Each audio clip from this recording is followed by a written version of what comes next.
The sounds of both Dune movies are equally as important as the expansive visuals. When combined, they take you away to Arrakis or Giedi Prime, creating an immersive, rich world for the story to take place in. And I'm not necessarily talking about the score of Hans Zimmer, which is amazing, but rather the world sounds that are layered on top of the music, created by Theo and Mark Mangini in Part 1 and Richard King in Part 2.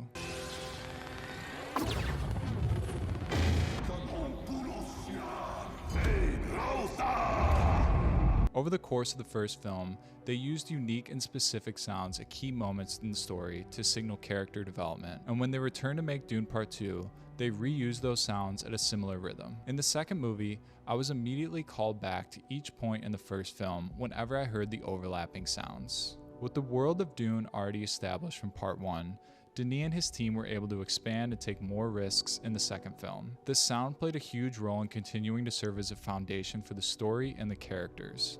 But with established sounds and rules of the world, it allowed them to push the boundaries and bring in new elements that solidified Part 2 as one of the best sci-fi movies ever made. The beginnings of both movies mirror each other almost perfectly.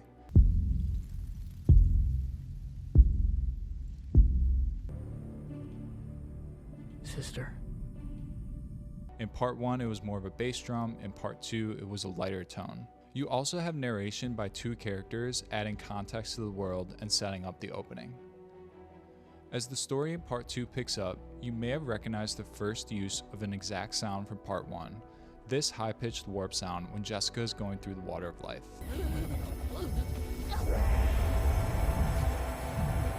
This sound was also included at what seems to be the height of Paul's pain when he's with the Revered Mother on Caladan. In the Water of Life scene, Jessica is going through her own test, much like Paul's hand in the box scene. By bringing this sound back, also in the beginning part of the movie, we're able to draw parallels. Even though the sound is present with two different characters across two different movies, it allows the story to resonate with the viewer more, and allows the filmmakers to tell the story with less dialogue. The next sound that I recognized in Part 2 was this one when Paul is trying to ride a sandworm for the first time.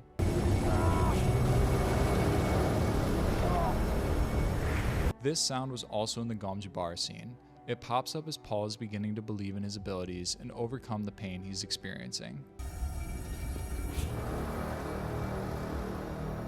In the worm riding scene, it seems he's at a little bit of a different place here though, still very much not in control, trying to find his footing.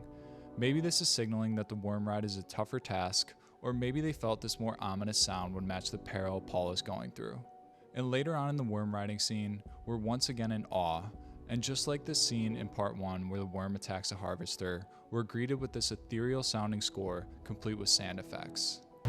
Bless the coming and going of him. May his passage cleanse the world.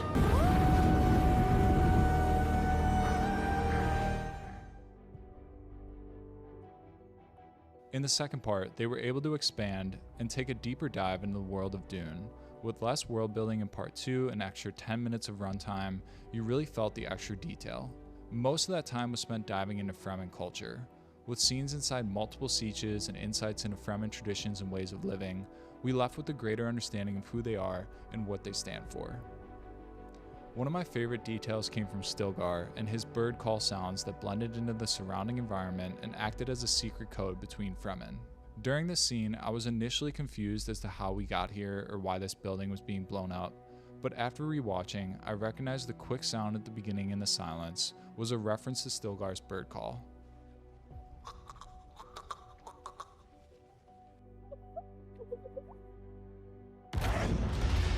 Instead of a full scene detailing another attack, we were able to figure out that the Fremen war was continuing, going further north, as they seemingly blew up a spice depot near Arrakeen. It's astounding at how in tune Villeneuve and his editor Joe Walker are with the rhythm of this film. Here with this explosion, we don't see another Fremen attack, we just see the Harkonnen response. It's quick but serves as a reference that the Fremen are advancing and turning the tides in this war. Compare that to the buildup of Paul's worm ride scene. In this scene, Villeneuve lets us spend extra time with the sounds of the desert as Paul prepares.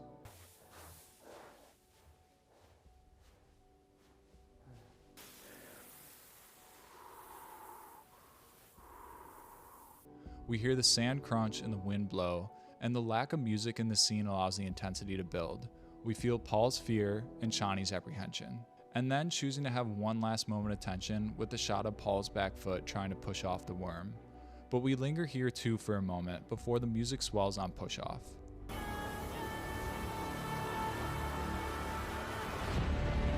And that balance between the small and the massive in both Dune movies is what makes them so special. To be able to tell a story using almost exclusively extreme close-ups and massive wide shots was so impressive. Another way this is shown is when we first see Gurney in part 2. There's 4 different sounds layered on top of each other in just 5 seconds that kind of tell the entire story of Dune.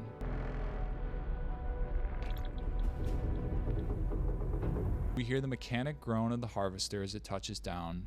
Then we hear Gurney click off his anti-gravity belt. As he kneels down, we hear the thunder of the harvester and then the whispers of sand running through his fingers.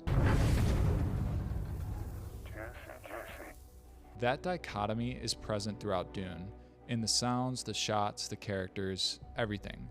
And being able to hear all those sounds, or rather, the attention to detail in putting those sounds throughout the film, creates a rich storytelling environment, and it's easy for us as the audience to get lost in this world.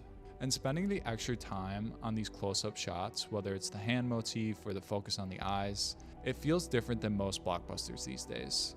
Staying committed to the story and respecting the audience when it comes to the pacing of these moments is why Denis is one of the best directors today. He has total command of the script and source material, and he's able to leap from that foundation with flying colors.